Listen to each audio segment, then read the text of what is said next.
So we were delighted to have Lydia join us again. She's done a previous webinar for us. This time we're going to be talking about EHCPs as children go back to school. So obviously it's a very topical subject at the moment. So I will hand over to Lydia and she can tell you a little bit about herself, and then we're going to go through a series of questions. And yeah, over to you, Lydia. Thank you. Thank you, Sally. So yes, I'm Lydia Dunford. I'm an education solicitor at Boys Turner, and we advise parents and carers of children and young people who have special educational needs, predominantly in the EHCP sort of sphere. So this is our sort of bread and butter, really. Thank you.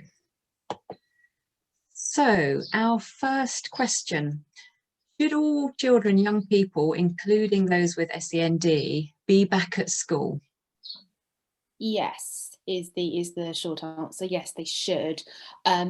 This follows it follows two points really. The first is the government announcement on the 22nd of February that pupils would be required to go back to school from the 8th of March. And the most recent government guidance is from yesterday, as far as I can tell, which just confirms that as of the 8th of March, all pupils, including those with SEND, should be back in school.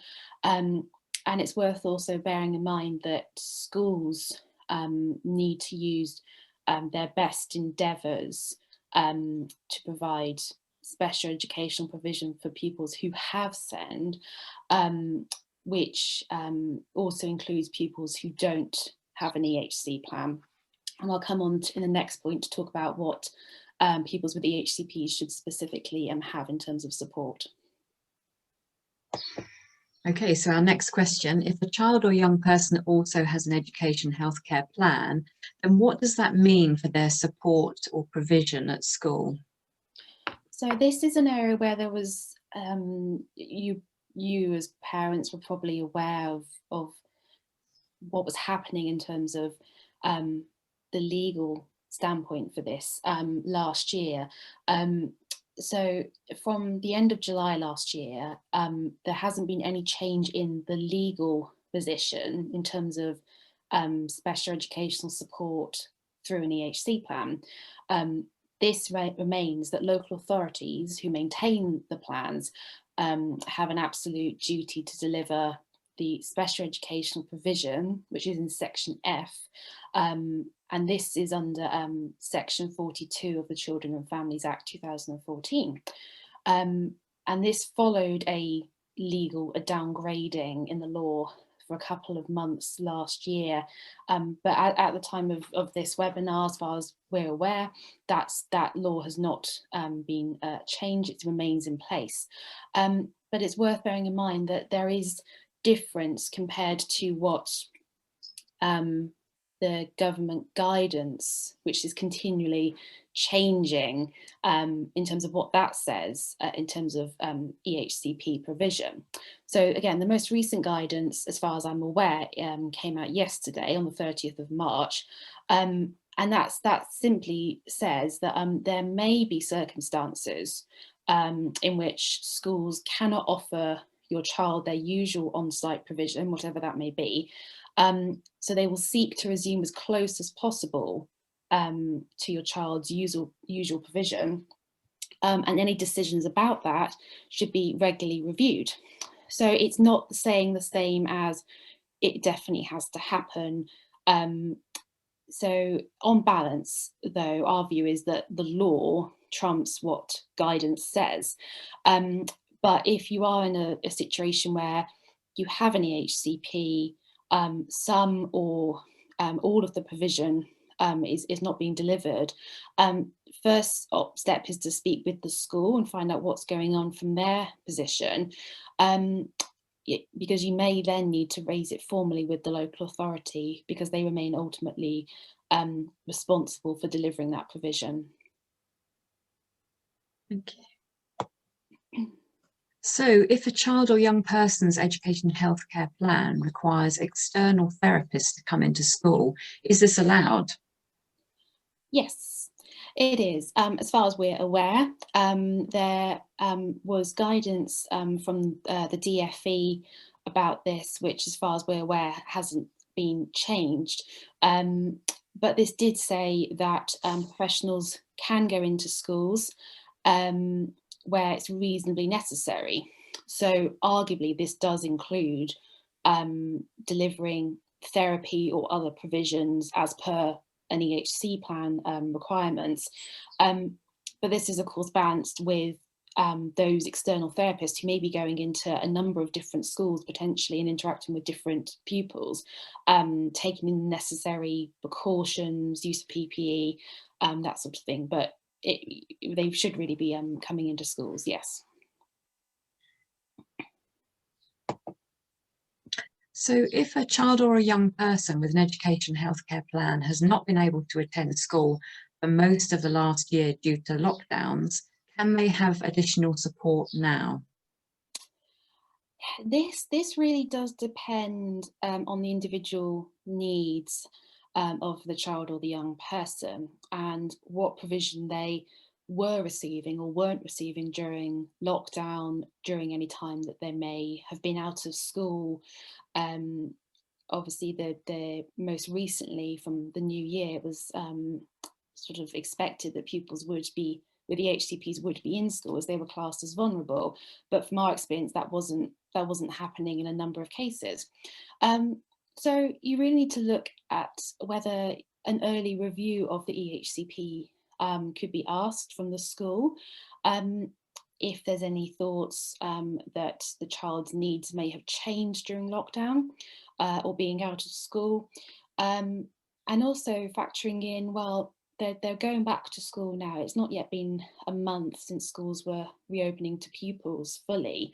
So is additional support needed for the transition back into the school environment potentially? And this could be through remote support, or a kind of, a transition that is gradual for the pupil rather than back into school on day one. It's also worth bearing in mind, though, that if there are any changes to the child or young person's needs or provision for the EHCP itself, then that would need to be evidenced. Thank you. Sally, I have a question from somebody. Can I pop that in now? Yeah, of course. Oh, brilliant. Thank you. It's from a parent. We have an exciting EHCP since 2018. Just bear with me, we've gone again. Oh, I've just lost our question. Sorry, bear with me, guys. So we have recently just gone through an annual review, and that window is now closed. Can I go back and ask for a personal budget retrospectively, or do I need to wait until the next AR? So personal budgets, the time to ask for one is really at the annual review. Yeah, I suppose it depends on, if you say it's the window's closed, if that means you've had the decision from the review. If so, then I think it's potentially a bit too late to ask for the personal budget, but it depends on if you're looking to appeal the plan or not. If you are looking to appeal, you can't, personal budgets don't come into an appeal of the EHCP following a review. Yeah, really annual review is the time to ask, but it depends whether you want to try asking for it and delaying an appeal potentially, but it depends what you want to do really. And there's another question as well, actually. I'll leave that to you, Janet, to read out. If we choose to move our daughter to a private school with small class sizes, profoundly deaf with cochlear implants, does our EHCP follow her, or might the local authority remove it?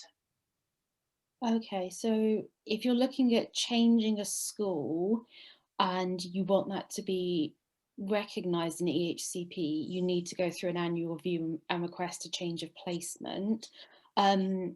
and to say, to evidence that this new school can meet your daughter's needs and the current school can't. Now, depending on, there's a few things to think about here. That's one point. If you chose to just move her to the school and you were going to pay the fees, for example, make your own arrangements, you can still do that. You're just taking away the local authority's responsibility there to therefore arrange to make sure that she's going to the placement named in her plan currently, so her current school. If a local authority wanted to remove her plan, they would have to, again, they would need to have an annual review, give you notice that they are intending to cease her plan. They can't just do that overnight, to give you a chance to respond. And then if they formally issued a notice to cease the plan, you would have a right of appeal. And throughout that point, until there is a decision, or until your time scale to appeal window has passed, the local authority would have to maintain the provision in the plan and the placement. There's another thing to think about is the fact that some independent schools don't have to admit pupils with EHCPs, even if they are named. These are schools which aren't approved by the Secretary of State under a list. It's known as Section 41 schools or not. Some independent schools are on that list and some aren't. So that would also need to be factored in as well. Thank you, Lydia. All So right. then our last question on the slides is, when will a child or young person's annual review for the EHCP need to take place if they have missed school for most of the past year, which I think a lot of children will be in that situation. They have. It's a really tricky one. You almost kind of, yeah, there doesn't seem to be any guidance as far as we're aware, anything specifically addressing this point. So if we start at what the law says, it's quite clear that annual reviews need to happen, as it says on the tin, within 1 year of the previous review. There's been no amendments to this or no guidance as far as we're aware to say otherwise. So basically, you need to go on the basis of whenever the last annual review was, within a year of that, you need to have had the next one. So there's a couple of things to think about really for this. They can be held remotely, and we've had a lot of clients who've had annual reviews remotely and they work absolutely fine. And these were ones which were also happening during lockdown anyway, and they went ahead and everyone was able to attend. I would say, first of all, if you think you've got an annual review that's due to come up, speak with the school, college ahead of when it's due potentially. And remember that evidence should be gathered from professionals who are involved with the child or young person, or have been involved as much as possible within the past year, as needed, depending on if there's any gaps, if there's any up-to-date evidence that is needed. And I suppose, think about if there's been any impact on the therapy provision itself that the child or young person's had. Then does that mean, it kind of comes on to the point, the question before this about whether any additional provision is needed now or potentially going forward until the next review or even longer. And this also needs to be balanced with whether the child or young person has, so if they've had their provisions, but then have they made progress or achieved any of their outcomes in their EHCP, which are in section E. So there's a lot of things to think about. And potentially there may even be an argument, depending on the particular circumstance, for the child or young person to either repeat a year of school or to be educated out of chronological year group due to the impact from COVID and lockdowns had on their learning, their provisions. But this really does depend on the evidence, is all I can sort of say. So have a look and see when your review is due, and then take it from there. And with any of these, I would always say get legal advice if you're not sure, or if you're not sure if something should or shouldn't be happening, or if you've got any questions about it, I would say get legal advice, absolutely. Thank you. So I have a question that was submitted just yesterday from somebody called Julia. Yeah. And if I can just explain the sort of a little bit about the background to this question. So Julia writes, an American child moved to the UK 2 years ago. They tried school initially here in the UK, but after a few weeks, the school said they could not provide for his needs, so the boy was then sent home. Last year, they started homeschooling with a qualified teacher and home intervention. Now ready for inclusion, his mother contacted the school who said they cannot provide an EHCP for a teacher or team to fill in. The mother contacted the council and the council said it's the responsibility of the school to provide the EHCP. So the question is, what steps should the family take to provide inclusion in a UK school and access an EHCP? And who should provide the EHCP form for the family to submit? Okay, so schools need to make reasonable adjustments for pupils who've got disabilities, so special educational needs, disabilities, so anything that is going to impact on their learning. They have to make reasonable adjustments anyway. I can't remember if it said the type of school that they were at, but if it's like a mainstream maintained provision academy, something like that, there's also additional steps that schools need to be taking for pupils who have special needs but don't have an EHC plan. There's formats of kind of assessing need called assess, plan, do and review, and there's having having high aspirations for pupils with SEND, making sure they're included in our activities. So there's quite a few things that schools should be doing. This is for sort of maintained placements. The SCND code of practice is something I would suggest that parent has a look at. I think it's chapter 6 from memory, has details about what schools should provide for pupils with SEND but who don't have EHCPs. So that's that point. And I would also say speak to the school to see what support they can provide through their resources and if they've got anything else they think the child does or doesn't need. In terms of actually applying for the EHCP, it's always important to remember that you're not actually applying for a plan. You have to apply for an EHC needs assessment. That's your first step. So that's asking for an assessment of the education, health and care needs of the pupil. And the threshold for that is really saying the pupil may have special educational needs, not a definite, it's just they may do, and they may need the support through an EHC plan. Again, not definite. There's other factors you have to consider in supporting that as well. But that request goes to the local authority. It doesn't go to the school. The information to gather about what needs to be included in terms of legal tests and evidence, that should be on the local authority's local offer, which is on their website. All local authorities are required to have a local offer, and essentially that details what SEND provision, resources, placements they have within their borough. We also have information on our website as well. We have some fact sheets about what to do. There's also information on the charity IPSI's website about it, and I think they have a standard letter template actually to make that request, which is quite useful to know. So that's what has to go in first. It's helpful if school are on board and support the request, but they don't have to. But you do need to gather evidence about the child's needs, and that can be from this country when they're in America, that doesn't matter.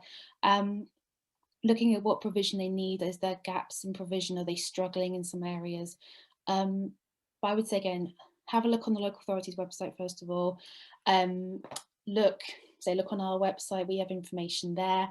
And if you're not sure about what to do, then seek legal advice. This is something that we help parents with, or there is other organisations out there that provide advice and guidance as well. I think that was there another part of the question, Sally? Yes, there is, yeah. And just before we get to that bit, I should say that we will be providing a fact sheet that will be available once we put this online. So perhaps if we could have some of those links in there, that would be very helpful, Lydia, to include those. That would be great. So the final part to this is also the family wishes to pay for their own learning support assistant who would have QTS status. Go in with the child to promote better inclusion. How can that be achieved, as the school has shared that they're not willing to accept that? I think, yeah, it's having those discussions with the school. If the school really aren't receptive, then arguably I would say, well, it's I suppose looking at what evidence is there to say that the child needs this. If there is evidence, well, there's been support at home externally, one-to-one support, which is working, then that sort of information is what you would be looking to put in requesting for an EHC needs assessment, I would say. Yeah, again, it's tricky. You want to manage that relationship with the school as well, and especially if it's, you know, they're saying, I'm not sure what their position is, but if they're saying that no, we're doing all we can, or we don't want this, it's worth speaking with the school and finding out what their position is, I would say, because if one-to-one support isn't something they provide as standard, is there a particular reason why they don't want additional one-to-one coming in for one particular pupil, for example? Again, I don't know, you know, what kind of school it is or how big the classes is, or, you know, kind of the setup of the school. But I would honestly say use that for, you know, you don't want to ruin the relationship with the school if you can help it as well. But use that information to support a request for an assessment, I would say.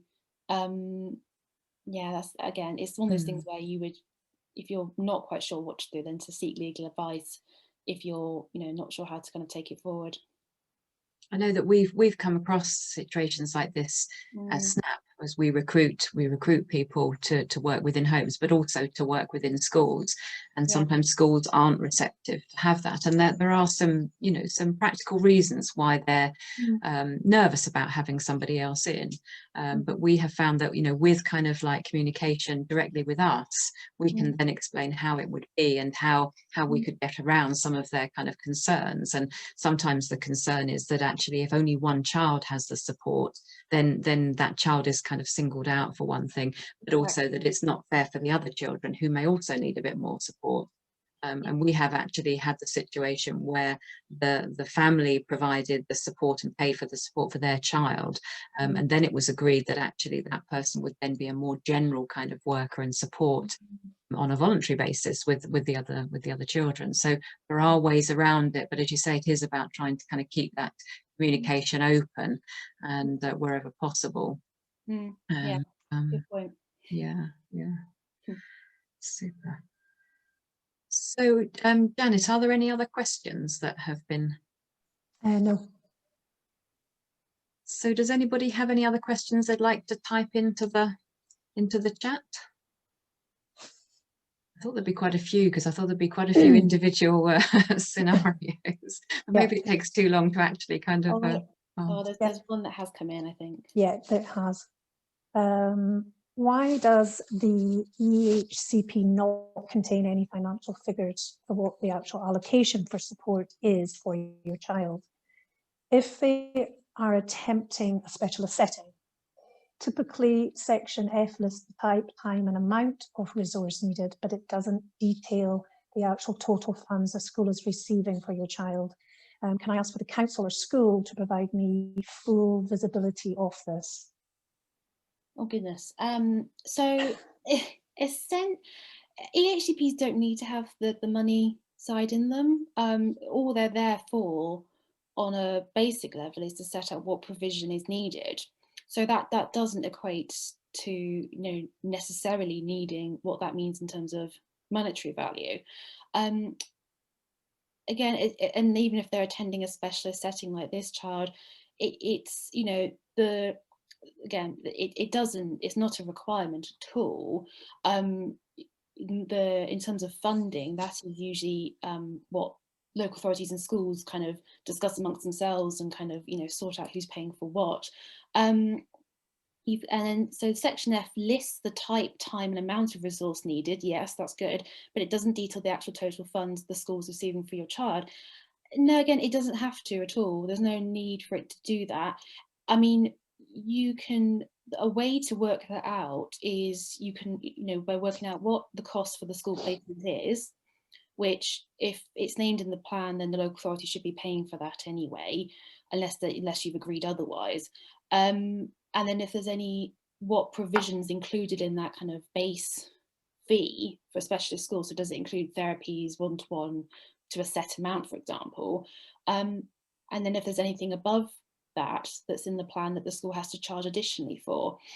So you can certainly ask for it from the school, but I wouldn't worry too much about it. The main thing is you want the plan and provision to be clear and detailed, and you want the placement named. If it is, that's great, but it's not a necessity at all to have the figures in it.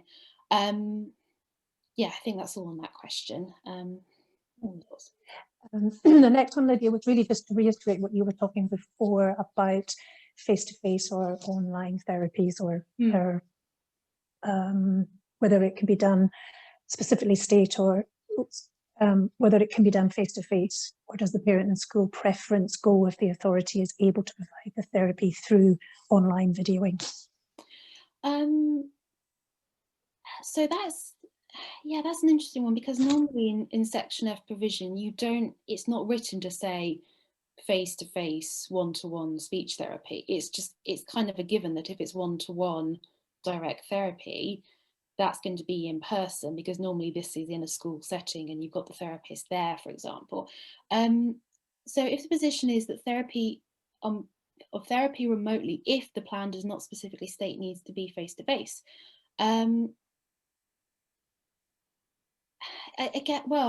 I would take it as, it does depend on the wording a little bit, I would say, but I think if it's clear that it's one-to-one direct therapy provision, arguably you can say, well, that's taken to mean in person, because there's nothing to say that it should be remote or it should be via electronic means or whatever it is, however it's worded. And go back to the fact that pupils should all be in schools having their support as per their EHCP. So I would say that it's should be in person. If it's not in person, then again, this is something to talk to the school about, and then potentially ultimately to raise with the local authority to say, why is this not happening in person? What is the reasons for this? Essentially, is it impossible to be delivering this in person? Why is that? Yeah, I'd push for in person, I'd say. I wonder if some of the wording on the EHCPs will change. If something that's never been raised as a fact, you just think, well, one-to-one direct, well, there's going to be a speech therapist there and the pupil's going to be there. So, and because you often get other wording about, the kind of room they're going to be in, if it's going to be, in the classroom or in a separate room. So actually, even having that, if you've got wording like that, well, that's not remote, that is physically in the same space. But it's just an interesting one. If you have time, Lydia, I was going back to a question that had been asked before about moving to private school. If they chose to send their daughter to a private school and pay for it, would she lose her EHCP? She would need it for secondary school after year 6. She's not quite sure how it works. Yes, no. So again, you wouldn't, if you chose to move to the private school and pay, you're taking that obligation away from the local authority to then pay for the school place. So it's a bit of a tricky one. I would honestly say, it depends on what you're happy to pay for. If you're happy to pay and knowing that the local authority therefore isn't responsible for paying the school cost because you've elected to move from the named placement to this new school, then that's for you obviously to do. Doesn't mean that her plan would go away. You've still got to look at, does she still need the provision in that plan? And as I said before, if the local authority decided that she doesn't need the provision in the plan because she's getting this higher package of support through a private school, they'd have to issue a formal notice saying they're going to cease the plan or not. But I would say if there's any more on that, Maria, then I'm sure Sally can pass over my email and you can email me directly if there's anything else about that you wanted to talk about. Great. And I'm sure, I think we have time. There's another one here. Thank you. What is the position regarding extending a college placement, EHCP, for an additional year at school? He was due to leave college this year at 22. Mother has confirmed he is still showing positive learning on an academic progress. Yeah, so this kind of follows on from one of the questions I had at the beginning about potentially looking to extend educational placements for another year. It depends on what the course is at college. Does it go for another year, or has he finished this particular course, whatever it is? Can the college offer something else for him for another year? EHCPs can go up until 25. So in that sense, you're within time to still, stay at the college with the plan in place. So if he's showing positive learning on an academic progress, great. You've got to be looking at, again, starting point is what the college can provide, and if there's something there for him for a further year, or whether the college is going to extend the course or that anyway because of what's happened in the last year. But also, does he still need the provision in the plan? So that's not just academic, that's any sensory, physical, social provision, anything in there. And also, is he still working towards the Section E outcomes as well? Has he achieved any of those? Do any of those need to be amended? Those are things you need to kind of think about. But yeah, starting point is look at the college and see what they're able to do. Okay. And thank you. Maria has said provision on EHCP includes 20 hours one-to-one speech and language therapy. Oh, this is following on from your previous quiz. Yeah. Right. Yes. Yeah. Yeah, so as long as there's, I suppose, it's tricky really without knowing all the details, but I suppose looking at, well, so if you're looking at an EHCP and the provision, the main question is in looking at what provision is covered under an EHCP is whether that is beyond what mainstream resources generally can provide. So arguably mainstream resources can't provide, so I presume that's 20 hours one-to-one a week. So presumably mainstream couldn't provide that generally. But then it's looking at, well, you're going into a private school, so that's not the same as a mainstream setting. What are they able to provide through the fees that you're paying potentially? Again, it's going back to whether she still needs the provision and what the school is going to provide through this different type of provision. But I would say, Maria, to email me to discuss if there's anything, because it without knowing details, it can be quite hard to kind of put specifics on it. I think. Great. And Lydia, do you have time for just one more? Yeah, go for it. Okay, great. Hi, Carol. I'm a case manager for a young person of 17 going to college in September.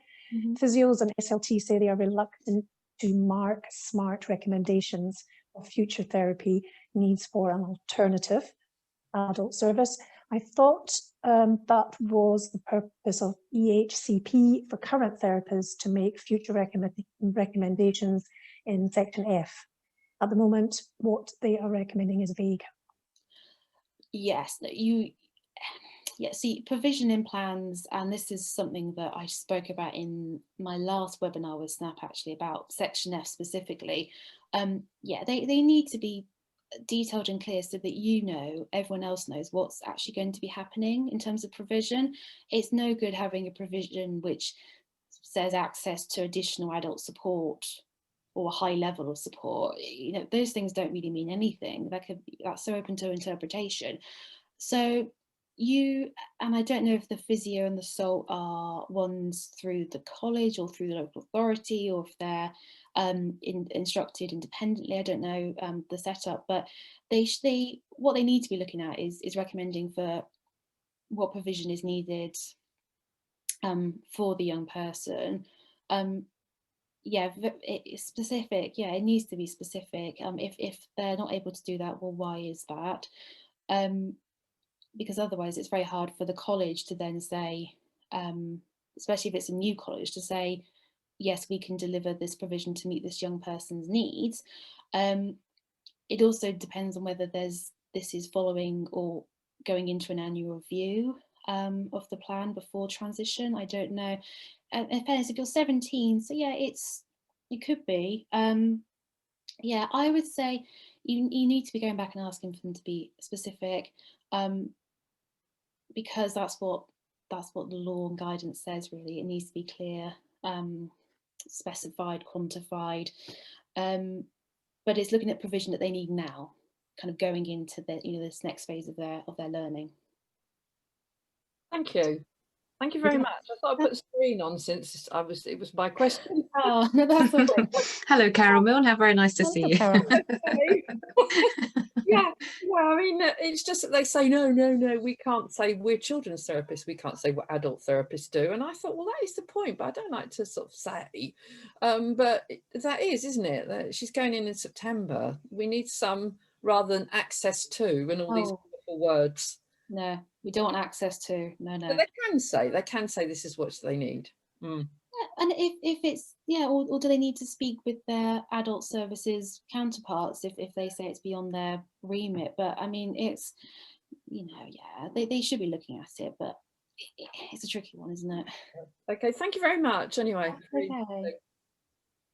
Okay.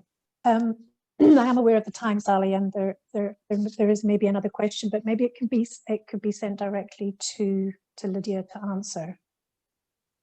Or I think it's up to Lydia, really. If this is the last one, I'm happy to answer. Okay, we'll make this the very last one, and yeah, that would be good. Brilliant, thank you, Lydia. My child is at a mainstream nursery with one-to-one support, and will start special school in September. We were told he will not get one-to-one support at special school and will not include EHCP. The LA confirmed it is for the special school to determine based on needs. The EP report recommends one-to-one support. Thank you. So you can have one-to-one in a special school. It depends on a couple of things. It depends on what the EP report says specifically. Is it specifically saying in a special school, this child needs one-to-one support for this many hours a week, and why? If so, that's pretty clear to me. If it's they need one-to-one in mainstream, well then, yeah, that's not the same as saying they need it in special school. But also look at, because presumably the special school will have assessed the child, read the papers, been consulted with. So they should be able to provide information about, do they provide one-to-one support for pupils generally, or is it because they have potentially higher staff to pupil ratios? Sometimes that negates the need for one-to-one because you've got 2 adults potentially to every child, or 2 adults for 3 children or something. It really does depend on what the plan says, what needs the child has, and if what the EP report says, if it's specifically recommending one-to-one in a special school, which can happen, then that's something to be going back to the school and saying, or to the local authority rather, to say there's evidence for this needs to be in the plan because there is evidence to say that this child needs it even in special school. But it does depend on what your evidence says and what the plan says. Thank you, Lydia. I hope that answered all your questions. So thank you so much, Lydia. That was very, very informative, and thank you everybody for joining as well. It was lovely to have so many of you joining us. This will be recorded, and it will be available on our website along with the accompanying fact sheet. So it will be probably early next week that it will be going up live. If you have either any specific questions for Lydia, or if you'd like to be added to our mailing list for future Wednesday webinars, please do just email us on our general email, which is info@snapcare.co.uk. And we can pass those on to Lydia, or we can pop you onto our mailing list for future webinars. We have got quite a few coming up over the next few weeks. So, and they're always on a Wednesday, they're always at 12:30, but not every week. Mm-hmm. So thank you again, Lydia, and thank you, Janet, for asking those questions even, and thank you for Jackie behind the scenes letting people in. Super. Thanks very much, everyone. Brilliant. Bye for Thanks now. again, Lydia.